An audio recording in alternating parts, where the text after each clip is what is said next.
Hello friends, Gayatri క్రియేషన్కి స్వాగతం. ఈరోజు మనం ఆడ నేర్చిన మేక అనే కథ గురించి చెప్పుకోబోతున్నాం. దీన్ని రచించిన వారు మనోజ్ దాస్ గారు. ఈ కథకు చక్కని చిత్రాలను వేసిన వారు శంకర్ గారు. నాగాపురం అనే గ్రామంలో ముకుందప్ప అనే వడ్డీ వ్యాపారి ఉండేవాడు. అతడు గొప్ప ధనవంతుడు. తన దగ్గర అప్పు తీసుకున్న వాళ్ళ నుంచి వడ్డీకి చక్రవడ్డీలు కట్టి నిర్దాక్షిణంగా వసూలు చేసేవాడు.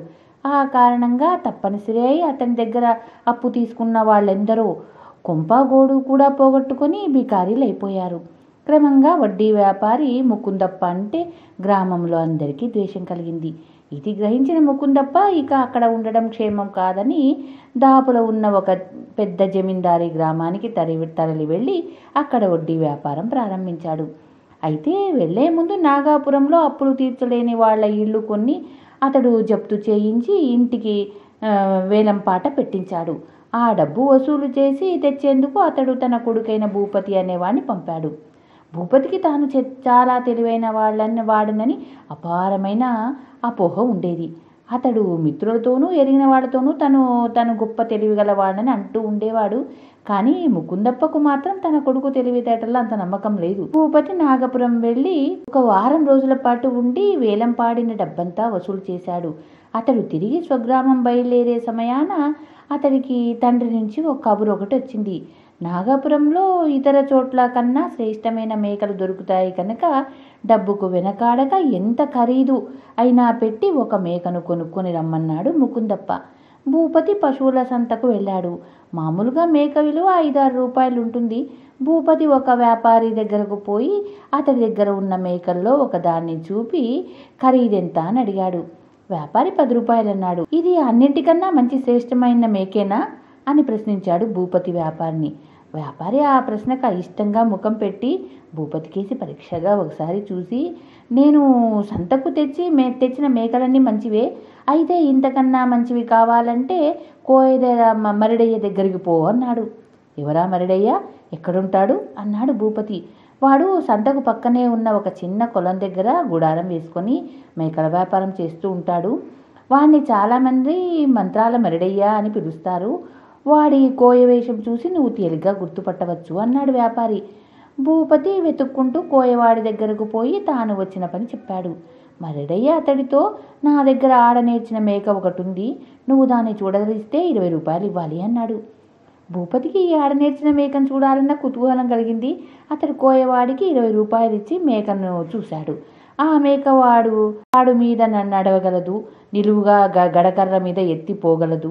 ఈ విధంగా అది దుమ్మివాడి నుంచి మించి ఆడింది. భూపతికి చాలా ఆశ్చర్యం వేసింది.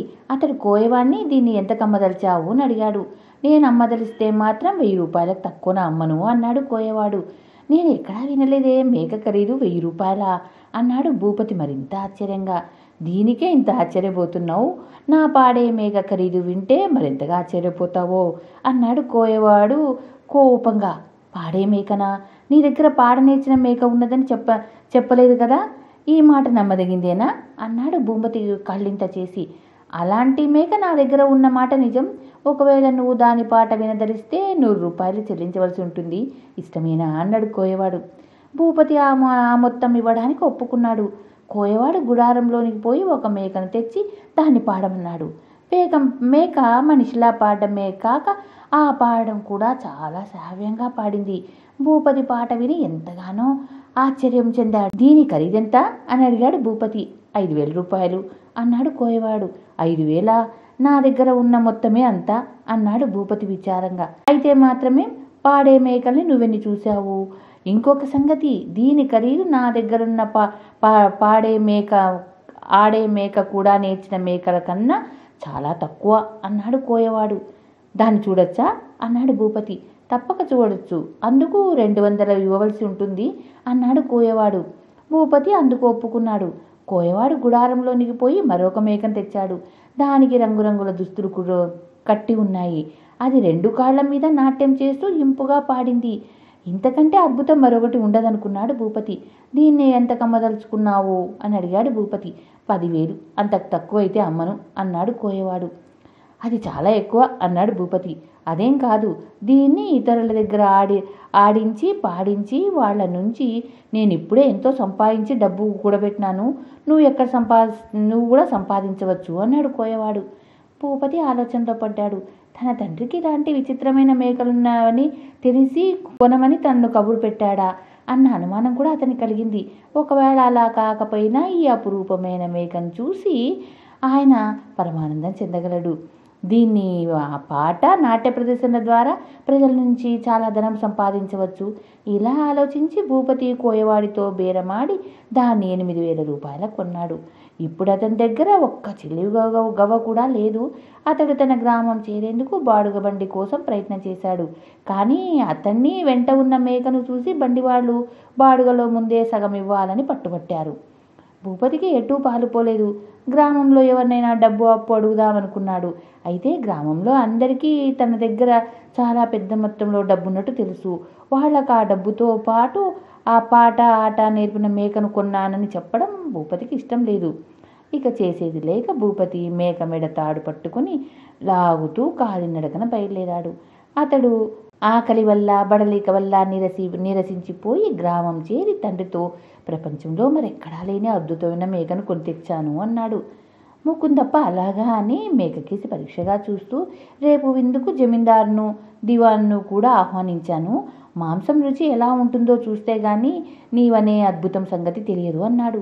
ఆ మాటలు వింటూనే భూపతి బెంబేలు పడిపోయి, దీని మాంసం రుచా నయం, దీన్ని కూరొండేందుకు కొనలేదు. దీని ద్వారా మనం లక్షలు సంపాదించవచ్చు. రేపు అతిథులందరినీ రానియ్యి, వాళ్లకు ఒక మహా అద్భుతం చూడబోతారు. ఆ తర్వాత సంగతి రాజుగారి దాకా వెళుతుంది. ఆయన దగ్గర నుంచి దీన్ని కొనేందుకు తన ధనాగారంలో సగం డబ్బైనా ఖర్చు చేస్తాడు అన్నాడు. కొడుకు ఇంత ఉత్సాహంగా నమ్మకంగా మాట్లాడేసరికి ముకుందప్ప ఆ మేకలో గొప్ప విశేషమేదో ఉందనిపించింది. ఆయన విందు కోసం మరొక మేకను గ్రామంలో కొని తెప్పించాడు. మర్నాడు జమీందారు దివాను మరికొందరు ముఖ్యులు రాగానే ముకుందప్ప వాళ్లతో భోజనానికి ముందు గొప్ప వినోద ప్రదర్శన జరుగుతుందని చెప్పాడు. భూపతి మేకను వాళ్ల ముందుకు తెచ్చి, ఇక నీ పాట ఆట ప్రారంభించు అన్నాడు ఆజ్ఞాపిస్తూ. 1-2 నిమిషాలు అలా పావుగంట కాలం గడిచింది. ఈ లోపల భూపతి మేకను పాడమంటూ గట్టిగా చప్పట్లు చరిచాడు. కానీ అది కదలక మెదలక ఉండిపోయింది. ముకుందప్ప అనుమానంతో కోపంతో తల వంచుకున్నాడు. అతిథిలో కొందరు పెద్దగా నవ్వారు. దివాను భూపతిని ఆ కోయ మంత్రాల మరిడయ్య వల్ల నువ్వేమన్నా మోసపోలేదు కదా అని అడిగారు. అవును, ఆ కోయవాడి దగ్గర ఈ మేకను కొన్నాను అన్నాడు భూపతి. నిన్ను వాడు బాగా మోసం చేశాడు. తన మంత్రాలతో ఆ కోయవాడు మేకను పాడేలా ఆడేలా చేస్తాడు. అయితే ఒకసారి అవి వాడి నుంచి వేరైన తర్వాత అవి మామూలు మేకలే అవుతాయి అన్నారు వాళ్ళు. జరిగిన మోసం తెలిసి భూపతితో పాటు ముకుందం కూడా మతిపోయినంత పనైంది. వాళ్ళు తిరిగి కోలుకున్నారో లేదో చెప్పలేం. కానీ అతిథుల్లో కొందరు కొంపలాచి సంపాదించిన డబ్బు కోయ మంత్రగాడి పాలైంది అంటూ గుసగుసలాడుకొని చాలా సంతోషించారు.